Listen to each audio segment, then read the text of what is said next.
Bonjour, est-ce que tu pourrais te présenter et nous dire quelles études tu poursuis? Je suis interne en pneumologie, donc je fais des études de médecine. Comment décrirais-tu globalement ton parcours?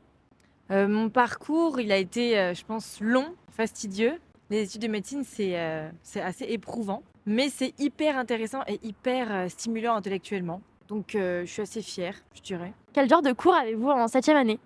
En septième année de médecine, c'est un peu plus spécialisé parce que maintenant qu'on s'est déjà spécialisé en pneumo ou en la spécialité qu'on a choisie. Du coup, moi, j'ai des cours, par exemple, là, j'étais en train de faire des cours d'endoscopie bronchique pour apprendre à faire des fibroscopies. Mais sinon, il y a des cours un peu plus basiques de physiologie pulmonaire, on a des cours de radiologie, des cours de clinique. Pourrais-tu nous décrire une semaine type? Alors, ma semaine type, moi, je suis interne en médecine, donc vraiment, je travaille tous les jours à l'hôpital. Et on va dire que j'ai un cours par semaine dans mon service.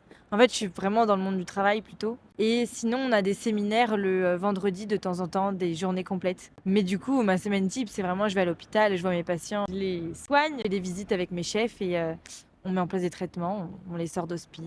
Quel type de bac as-tu eu et en quoi ça t'a aidé du coup pour ta formation? Moi, j'ai fait un bac scientifique. Du coup, il y avait des maths, de la SVT, de la physique-chimie. Et je pense que ça m'a aidé dans ma formation. Les spécialités scientifiques, ça apprend à être très synthétique, cartésien, à aller droit au but. Ça m'aide aujourd'hui, je pense, pour mieux synthétiser les choses, avoir les bases des sciences. En SVT, par exemple, il y a aussi un peu de sciences de la vie, des trucs humains, quoi, avec, je sais pas, du diabète, où on apprend des bases comme ça. Du coup, ça aide et les maths, je pense, ça donne une façon de réfléchir qui est plus scientifique. Avais-tu hésité avec d'autres formations avant de choisir médecine?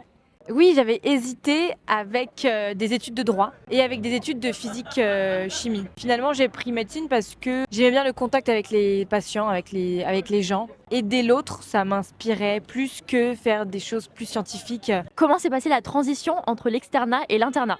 La transition entre l'externat et l'internat, quand tu es externe, c'est beaucoup apprendre des choses par cœur. Donc tu es souvent sur tes cahiers, tu vois tes potes le midi, tes potes le soir, mais sinon toute la journée tu apprends tes trucs par cœur. Alors que l'internat, c'est lâché dans le monde avec plein de patients, plein d'interlocuteurs, les infirmiers, les aides-soignants, les kinés, les trucs. Donc ça fait tout drôle, mais c'est agréable aussi d'avoir un vrai travail. Quelles sont les plus grandes difficultés que tu as rencontrées lors de ton parcours? Les plus grandes difficultés, je dirais que c'est travailler seul et les histoires de concours, parce qu'en médecine, il y a beaucoup de concours. Il y a la première année, la sixième année, et en sixième année, tu as 2 concours en plus, donc c'est assez difficile